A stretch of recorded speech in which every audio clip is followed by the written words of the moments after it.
ക്ഷമിക്കുന്നതിനൊക്കെ ഒരതിരില്ലേ? എന്ത് ക്ഷമിച്ചു എന്നാ? എന്തെങ്കിലും പണിയുണ്ടെങ്കിൽ അത് പറ. ഞാനേ വെറുതെ വലിഞ്ഞു കയറി വന്നതൊന്നുമല്ല.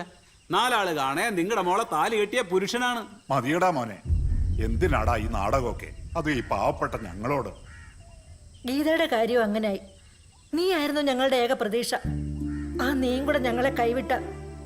മോനെ മോനെ നിനക്ക് എന്താടാ പറ്റിയത്? എനിക്കൊന്നുമില്ല അമ്മേ. അമ്മയുടെ മോൾക്ക് ഈയിടെ എന്നെ അത്ര പിടിക്കുന്നില്ല. എന്നെ മാത്രമല്ല, എന്റെ കുടുംബത്തെയും. ആ കോളനിയിലേക്ക് താമസം മാറ്റിയത് മുതൽ അവൾ ആകെ മാറി. കണ്ടല്ലേ നിങ്ങൾ? അവളുടെ വസ്ത്രധാരണവും മട്ടും ഭാവവും, ഭർത്താവ് എന്ന നിലയിൽ എന്നോടുള്ള സമീപനവും എല്ലാം മാറി. അവളിപ്പോ നമ്മുടെ പഴയ മഞ്ജുവല്ല. അവിടുത്തെ ചില സമത്വവാദി പെണ്ണുങ്ങളുടെ വാക്കും കേട്ട് അവൾക്കിപ്പോ ഞാൻ ഭർത്താവാണെന്ന് പോലും പറയാൻ മടിയാണച്ച.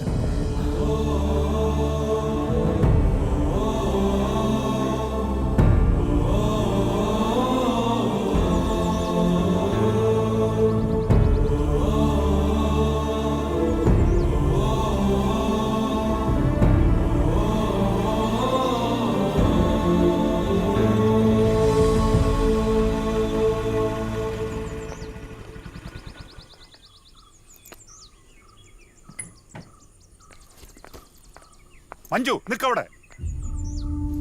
എന്താ നിന്റെ പ്രശ്നം? പ്രശ്നോ? എന്ത് പ്രശ്നം? നിന്റെ വേഷം കിട്ടൊന്നും ഞങ്ങളുടെ അടുത്ത് വേണ്ട. ആ കോളനിയിലെ പൊറുതി തുടങ്ങിയ പിന്നെ നീ ആളാകെ മാറി. ഒരു അഴിഞ്ഞാട്ടക്കാരികളുടെ കൂട്ട് കിട്ടിയ പിന്നെ നിനക്ക് കുടുംബവും വേണ്ട, ഭർത്താവും വേണ്ട, അല്ലേ? അച്ഛൻ ഞാൻ വേണ്ട, ഗോവിന്ദൻകുട്ടിയെല്ലാം പറഞ്ഞു. ഓഹോ, ഇതാ അച്ഛന്റെ കുഴപ്പം. സ്വന്തം മകളെ വിശ്വാസം ഇല്ല. എവിടുന്നോ കേറി വന്ന ഒരാള്. അയലത്തെ പെണ്ണുങ്ങള് ഒളിച്ചും പാത്ത് നോക്കുക നിന്റെ താലി പൊട്ടിയോന്നറിയാൻ. പെൺകുട്ടികളെ അതിരുവിട്ട് കൊഞ്ചിക്കാൻ പാടില്ല. എന്ത് കോപ്രായം കാട്ടിയാലും അച്ഛൻ താങ്ങിക്കൊള്ളുന്ന ഒരു അഹങ്കാരം ഉണ്ടാവും. കെട്ടുകഴിഞ്ഞ പെണ്ണിന്റെ വീട് ഭർത്താവിന്റെ വീടാ. അമ്മേ വേണ്ട, എപ്പോഴാ മടക്കം? ഇവിടത്തെ പൊറുതി മതി.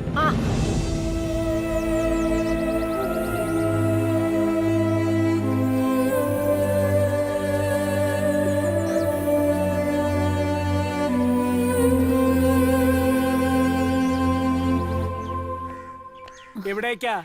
നിന്റെ പോരൊക്കെ പടിക്ക് പുറത്ത്. ഇറങ്ങിറങ്ങ. കാർന്നോരെ കൈമാറ്റ്. നിങ്ങളെ കാണാനല്ല ഞാൻ വന്നത്, മഞ്ജുവിനെ കാണാനാ. കേട്ടോ? അവളെ കണ്ടിടത്തോളം മതി.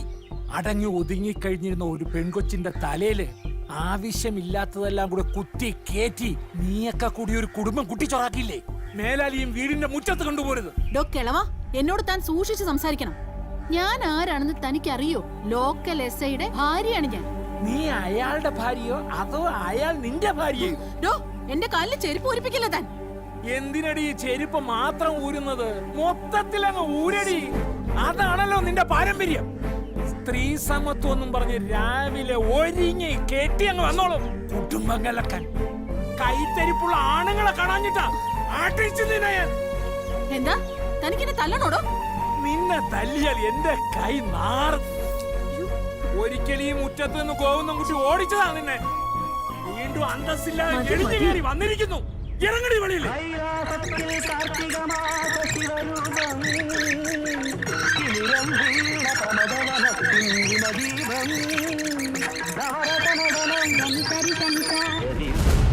നിന്റെ വെൺമണി കവിതകളൊക്കെ തമ്പീരെടുത്ത് കാണിച്ചാ മതി.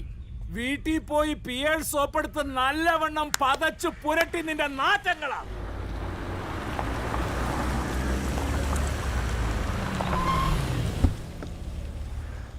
ചേച്ചി, ചേച്ചി, ചേച്ചി.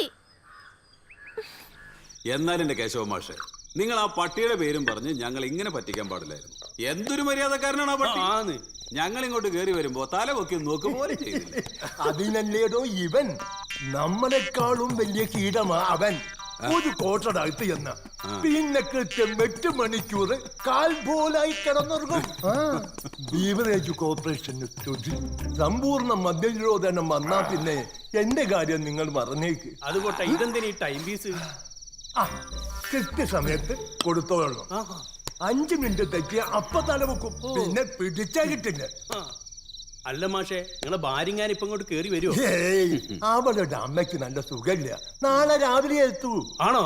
എന്നാ പിന്നെ അമ്മക്ക് അടിച്ചങ്ങോട്ട് പൊളിക്ക അല്ലേ? പിന്നെ ആ തമ്പിയും സേവിയറും ഇല്ലാണ്ട് പോയല്ലോ. ഇന്നലെ കൂടി സാറിന്റെ വീട്ടില് 2 പോലീസുകാർ വന്നിട്ട് പോകുന്നത് കണ്ടല്ലോ. വനിതാ കമ്മീഷനാ ഇപ്പത് ശീലായി. എന്റെ കുട്ടി സാറേ, ഈ ഒടിഞ്ഞ വക്കീലിന്റെ വാക്കും കേട്ടോണ്ടിരുന്ന നിങ്ങളുടെ ജീവിതം കുട്ടിച്ചോറാകും. തൽക്കാലം ഒരു കോംപ്രമൈസ് ആയിരിക്കും ബുദ്ധി. 2 ചക്കര വർത്താനം പറഞ്ഞ് ആ വെളച്ചില് പെണ്ണിനെ കൂടെ നിർത്തുക. കേസ് പിൻവലിച്ച ആ സെക്കൻഡ് പണി കൊടുക്കാം. ഓ ഇപ്പൊ അങ്ങനെയായില്ലേ? എന്നാ പിന്നെ നിങ്ങളെ പാടാ എന്താ ചെയ്തു? എനിക്ക് വയ്ക്കില്ലേ പിണങ്ങല്ലേ? അവൻ ഇത് കൊടുക്കാൻ സമയായി. അല്ല മാഷെ, ഞാനിത് കൊടുത്തോട്ടെ. എന്തായാലും ഒരു കുട്ടിക്ക് പാൽ കൊടുക്കാനുള്ള യോഗം യശോദ എനിക്ക് തന്നില്ല. ഒരു പട്ടിക്കെങ്കിലും കൊടുക്കാലോ. അവിടെ നിൽക്ക്. ഗ്ലാസിന്റെ മുകളിലേക്കൊന്നും വിടല്ലേ, അവളെന്നെ കൊല്ലും. ദീപക് മോനെ വാടാ, അച്ഛൻ പാല് തരാം. പല സ്വഭാവമാണ് ആ പെണ്ണിന്. കസ്റ്റമേഴ്സിന്റെ മുമ്പിൽ വെച്ച് വല്ല പോരും കാണിച്ചാ എന്റെ കൺട്രോൾ തെറ്റും. ഏയ്, ബാങ്കിൽ വെച്ചിട്ട് വേണ്ട, പിന്നെ അവളെ ഫോണ് വിളിച്ചിട്ട് വീട്ടിൽ പോയി കാണും. ഇത്തിരി താണു കൊടുത്താലും കുഴപ്പമില്ല. പ്രാക്ടിക്കൽ. അവൻ എഴുന്നേറ്റോ? എന്റെ ഈശ്വര, ചതിച്ചല്ലോ.